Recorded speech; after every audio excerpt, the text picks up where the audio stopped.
প্লেটের মধ্যে রাখা আছে নোড়া আর প্রদীপ, গামছা দিয়ে চাপা। তো বলে নাকি গামছা তুলে নোড়া দেখলে ছেলে হয় আর প্রদীপ দেখলে নাকি মেয়ে হয়। তো এটাই এখন দেখার বিষয়, গামছা খুললে বৌদি নোড়ার মুখ দেখে না প্রদীপের। হ্যালো গাইস, আশা করি তোমরা সবাই খুব ভালো আছো। আজকে অনেক দিন পর একটা বড় ব্লগ নিয়ে আসলাম। ভিডিওর থাম্বনেল দেখে তোমরা বুঝতেই পেরে গেছো তো আজকের ব্লগটা কি নিয়ে। তো নতুন করে আর কিছু বলার নেই। তো আজকে তারই আমরা এখানে প্রস্তুতি করছিলাম আগের দিন রাত্রির বেলায়। তো এখানে আমরা গান চালিয়ে নিচ্ছিলাম। তো এখানে আমরা সবাই আমার জেঠুদের ঘরে চলে এসেছিলাম। আমরা সব ভাই বোনেরা ছিলাম, বৌদিও ছিল। সব ভাই বোনেরা ঘরে একসাথে থাকলে কতটা মজা হয় তোমরা আশা করি বুঝতেই পারছো। তো এখানে যেহেতু আমরা সবাই একসাথে ছিলাম, তো এখানে আমরা দারুণ মজা করছিলাম, জমিয়ে আড্ডা দিচ্ছিলাম। ডেকোরেশন করতে করতে এখানে সবাই বোর হচ্ছিল, আর আমরা যেখানে একসাথে থাকবো সেখানে কোনো হই হুল্লোড় মজা হবে না, এটা তো হতেই পারে না। তো এদের সবসময় লেগেই থাকে, ভাই বোন আমরা সব যখনই একসাথে থাকি আমরা এর ওর পিছনে লাগতেই থাকি। তো ঘরের চারিদিকে বেলুন লাগিয়ে নিয়েছি, আর যেখানে বৌদির বেবি শাওয়ারের অনুষ্ঠানটা হবে তো সেখানে আমরা এইভাবে ডেকোরেশন করে নিয়েছি।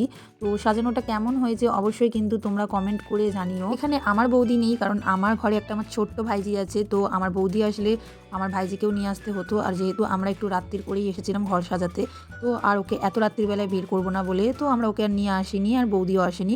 তো যাই হোক, ঘর সাজানো হয়ে যাওয়ার পর এইখানে এই যে আমার বোন সব হোম ডেকোরেশনের জন্য জিনিস কিনতে গেছিলো, অমনি নিয়ে এসেছিলো আমাদের জন্য ফুচকা। তো ঘর সাজাতে সাজাতে অনেকটাই রাত্রির হয়ে গেছিলো, তাই জন্য আর বেশি কথা না বাড়িয়ে আমরা সবাই মিলে ফুচকা খেয়ে চলে গেছিলাম বাড়িতে। তো পরের দিন দুপুরবেলায় আমরা সবাই মিলে রেডি হয়ে চলে এসেছি। তো এইখানে বৌদিদের বাড়ির সবাই চলে এসেছে। এখানে এই যে আমার দাদা ভাই সবাই এখানে আছে, বৌদিও সেজে গুজে রেডি হয়ে গেছে। তো এইখানে এই যে আমার বোন ওর বৌদির বেবি শাওয়ারে এখানে থালা সাজাচ্ছিল।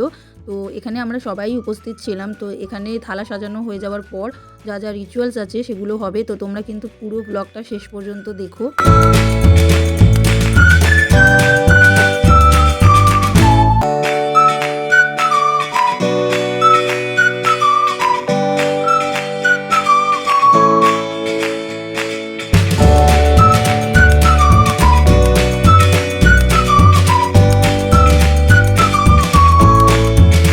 থালা সাজানো রেডি। তো কী কী ছিল দেখিয়ে দিই তোমাদের। এখানে ছিল ভাত, এখানে মাছের মুড়ো ছিল, ঢ্যাঁড়স ভাজা, ফুলকপি আলু ভাজা, এখানে শিম ভাজা, বরবটি ভাজা, আর বেগুন ভাজা, পটল ভাজা, অনেক কিছুই এখানে ছিল। তার সাথে ছিল এখানে মাছের ঝাল, এখানে ছিল পায়েস, আর ছিল এখানে ফুলকপি আলুর তরকারি, আর ছিল এখানে ডাল মাছের মুড়ো দিয়ে। তো এখানে যা যা দিতে হয় শাড়ি, আলতা, চুড়ি, সিঁদুর, টিপ সব এখানে দিয়ে রাখা ছিল। তার সাথে এখানে ছিল চিপসের প্যাকেট, আর ছিল এখানে মিষ্টি। 7 মাসের বেবি শাওয়ারের অনুষ্ঠান ছিল, তাই নাকি এখানে 7 রকমের মিষ্টি দিতে হয়। তো এখানে দেখো অনেকগুলো ক্যাডবেরিও ছিল, আর ছিল এখানে অনেক রকমের ফল, আর ছিল কেক। আর তার সাথে ছিল এইখানে বৌদিকে সবাই আশীর্বাদ করবে, তার জন্য এখানে যা যা লাগে সেগুলোও ছিল। তো এইখানে দেখো আমার ভাইজির অনেকটাই শরীরটা খারাপ ছিল, তাই জন্য এখানে ও ঝিমিয়ে আছে একদম। তো ওকে যতই আমরা ডাকছিলাম, কথা বলছিলাম, ও একদমই চুপচাপ ছিল, ওর শরীরটা এতটাই খারাপ ছিল। তো এখানে মোটামুটি সব জোগাড় করা হয়ে গেছে। তো এখানে আমার বোনও গোপাল ঠাকুরকে নিয়ে চলে এসেছে অনুষ্ঠান চালু হওয়ার আগে। বেবি শাওয়ারে নাকি একটা বাচ্চাকে মায়ের কোলে বসিয়ে খাওয়াতে হয়। তো এই যে আমার গুবলি সোনা এখন আমাদের বাড়ির সব থেকে ছোট, তাই জন্য গুবলি সোনাকে বসানো হবে। তো এরপর যা যা রিচুয়ালস আছে সেই রিচুয়ালসগুলো চালু হয়ে গেছে। তো তোমরা পুরো ভিডিওটা দেখতে থাকো।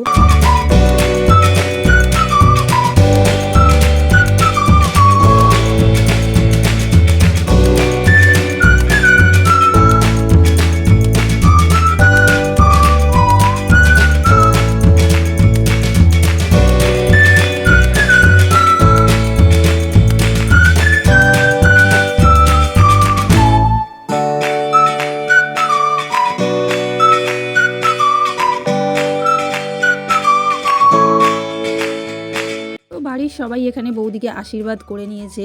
তো এরপর বৌদি এখানে খেতে বসবে। তো খেতে বসার আগে বৌদি এখানে গোপাল ঠাকুরকে নমস্কার করে নিচ্ছে। গোপাল ঠাকুরের সামনেই এখানে গামছা চাপা দিয়ে রাখা আছে নোড়া আর প্রদীপ। বলে নাকি নোড়া দেখলে নাকি ছেলে হয়, আর প্রদীপ দেখলে নাকি মেয়ে হয়। তো দেখা যাক বৌদি এখানে নোড়া দেখেছে। তো যাই হোক, আলটিমেটলি এটা কতটা সত্যি সেটা তো পরেই জানা যাবে। তো এই কথাটা কতটা সত্যি তোমরা অবশ্যই কমেন্ট করে জানিও জানা থাকলে। তো যা রিচুয়ালস ছিল সব হয়ে গেছে। এরপরে বৌদি এখানে খেতে বসে যাচ্ছে।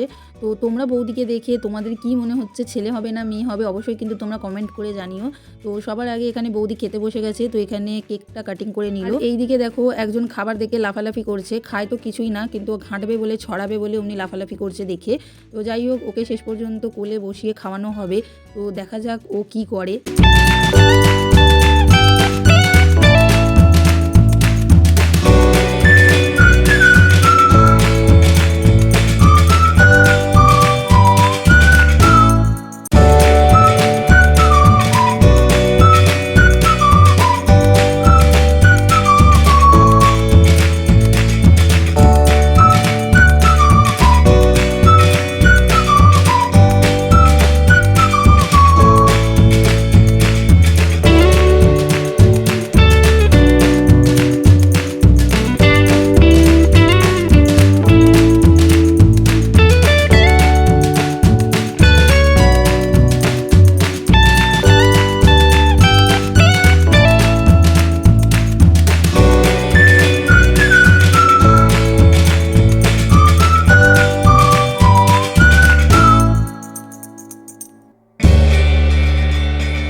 বৌদির খাওয়া হয়ে যেতে এখানে আমরাও বসে পড়েছি সবাই খেতে। তো এখানে আমি ছিলাম, আমার ভাইরা ছিল, আমার ঠাম্মা ছিল, মা, কাকিমা, আমরা সবাই মিলে বসে পড়েছিলাম। তো আজকের ব্লগটা ভালো লাগলে কিন্তু অবশ্যই লাইক কমেন্ট করো, আর যারা এখনও পর্যন্ত আমার চ্যানেলটাকে সাবস্ক্রাইব করোনি সাবস্ক্রাইব করে দিয়ে পাশের বেল আইকনটাকে প্রেস করে দিও। তো আবার ফিরে আসছি নতুন কোনো ভিডিও নিয়ে, আজকের মতো টাটা।